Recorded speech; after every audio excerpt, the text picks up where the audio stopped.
I just went on my phone, and the first thing I said was, first thing I saw in the comments was, what an obnoxious, cross-eyed goofball.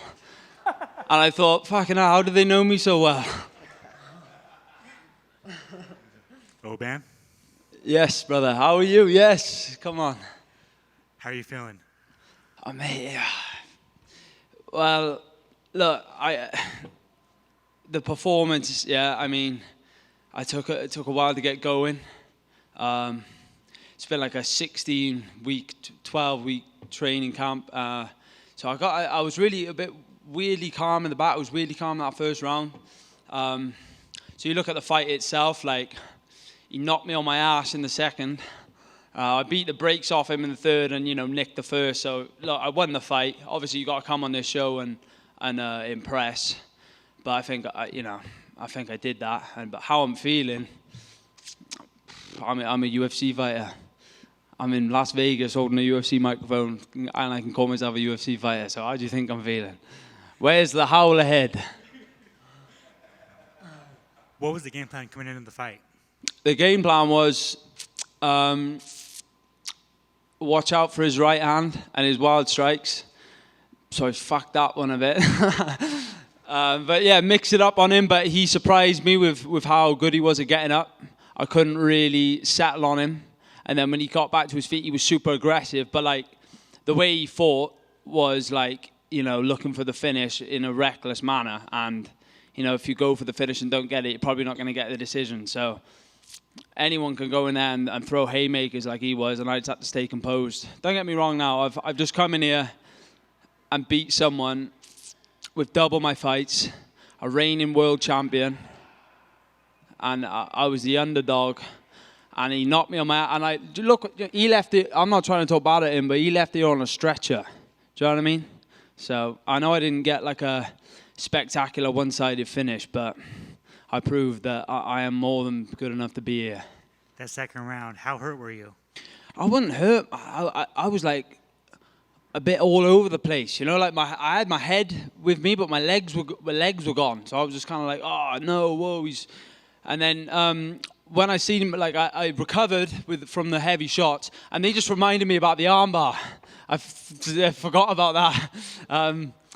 But yeah, that second round, yeah, I was hurt, mate. I was thinking, shit, that ref's gonna, I heard him saying, fight back. I fought back, but I was hurt. But he gassed, and that's when I took a while. I started slow. If that was a 5-round fight, I'd have finished him. You know what I mean? I was fresh in that third round, picking him off, dropped him, and smashed his head. Nearly put a hole in his head with a ground and pound. So I got there in the end. Talk about the emotions, ups and downs. You were supposed to be here a couple of years ago, suffered a loss, fought your way back. Now you got here, you got that UFC contract. Just how are you, man? Like, what are the emotions like? Hard work pays off, dreams come true. Bad times don't last, but bad guys do. All right. And that's what I've got written on my wall in my house. I've had my setbacks and that, I've had to fight the killers. You see all these prospects squeaking by, fighting toilet cleaners that have a one-fight release on the UFC that get a nice little, blue corner job every time. And I had to just fight that psychopath, you know what I mean? So I'm just one of them guys. I haven't took no for an answer, and that's why I'm up here now. I said yes to this fight before I even knew who it was. Couple last ones. Obviously, you're fighting for yourself, fighting your family, but you're also fighting for Richard, man. How hard was this camp, knowing he was fighting his own battle and you were fighting for him? I mean, when you say how hard was it, in a weird way, it made it easier because I kind of every time I was thinking about maybe taking a session, like rested another hour or whatever, like working night shifts, got a 9 o'clock session, like, am I just going to be, but he was turning up with chemo, taking on chemotherapy treatment, and he was at the gym, so what excuse did I have? So it kind of made it kind of made it a bit more, I don't know, it kind of made it easier in a way. Of course it was tough, but it's more motivation, you know, like fight for my family and all that. But that cockroach who won't lie down for anyone, Richard Shaw, you know, he's been through had the worst year of his life, and he told me that me getting this would make it one of the best. He's had a grandson, so yeah, that one was for him as much as it was anyone else. Another Welsh fighter in the UFC. All right, number 4, as he says. Yeah. How does that feel? Yeah, well, fuck. Mate, I remember in school, you know, I got two of the boys there. We made a bet saying no one can go to America until I fight there, and they've come out, you know. So it's mad. It kind of put pressure on myself in a way because I've had this dream for so long, so it means more. So it's like when you're in them changing rooms, you're like, oh, I haven't just stumbled upon this opportunity. I've been dreaming about this opportunity for years and years and years, majority of my life. So it's about managing that pressure. And now I'm here, I feel like, you know, I'm like, finally, you know, The Rock has come back. Yeah, so, and I think I'm going to have a lot of fun with this. And then finally, the debut. When do you want it? You have anybody in mind? Do you want to fight in America? You want to fight in Europe? What's key for you? We'll see how much this tax bill is first before I answer that one. You know, look after the pennies, the pounds look after themselves. I don't know. Maybe the John Jones undercard. Yeah. Congratulations. Yeah, thank you, Alex. Legend, bro. Who's next? Is that got everyone? No. There's more. Hello. I just got one for you. When you heard that Dana White said that he was on the fence, what went through your mind in that moment? I was thinking, do the right thing, Dana. I've got another couple of rounds in me. I know I shit myself, I'll be honest. Because the young lady sat next to me didn't get it. I thought, I've just been it around for 5 minutes. You know, I've just kicked that every sharp and hard part of that guy's body with my left leg, and now I can just about walk on it. And have I really done that? Not to have a contract. I've got to go back on the railways with all the boys. I was thinking, come on, Dana. That's why I you know, we tried encouraging him when I spoke to Laura first. I did shit myself, not gonna lie. Did you think that she deserved? You mentioned the girl next to you not getting. I don't know if you saw her fight, but I did, yeah.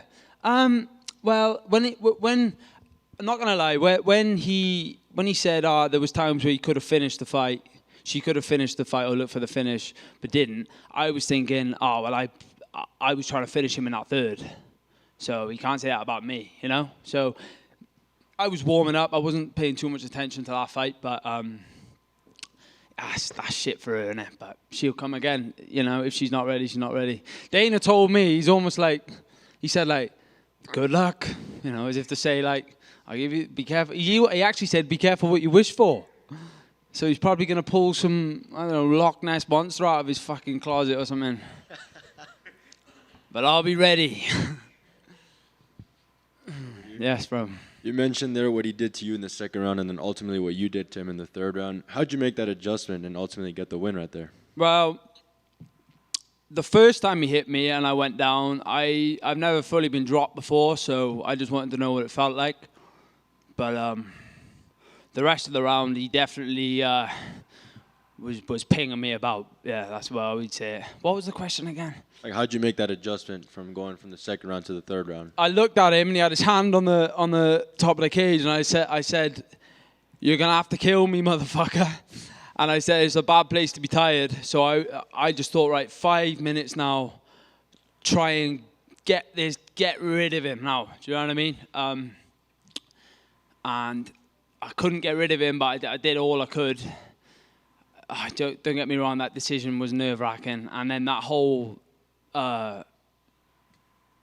contract process was nerve-wracking. But the adjustment was, as I said, I feel like I started a little bit slow. I would have liked to found my range and pinged him a little bit earlier. But he look how he fought, mate. He was coming for me like an absolute psychopath. You know what I mean? So on another night, if he fought me like that, I probably would have caught him coming in. But I just couldn't couldn't quite get his timing. He was really unorthodox. So hats off to him. Like, he's a world champion. He's had double my fights. Nothing but respect. I was scared of him coming into this fight. I just knew I had to get that job done. I weren't going to take no for an answer. As you mentioned, fourth Welsh fighter in the UFC. Yeah, out of my gym, that is. Out of your gym? I'm not too sure about the statistics. Yeah, he's the one with the fucking stats. So sixth Welsh fighter. You have a message for the kids coming out of that area that ultimately want to be in your shoes one day? Yeah, if I've got kids, to all the kids in the area, like, I didn't have the best, I had a troubled time growing up, and I had a dream, and I've had to work full time this whole time, you know, and I've had to fight tough guys the whole time, and I've stumbled a couple of times. I've had to retire once through like medical issues and that. And if I've got a message for any young kid coming up, if you've got an idea and you want to be somewhere, don't stop. Don't take no for an answer. You know, if it's not going to be given to you, so go and fucking take it, like I just did there. Awesome. Thank you and congratulations. Thank you, bro. Thank you. Just one for me. I think you kind of answered it there. So now are you making the switch to full-time fighter? Are you leaving your job now? And what is your job that you're currently doing now? I work on the rail. What is it? The railroads over here, the railways.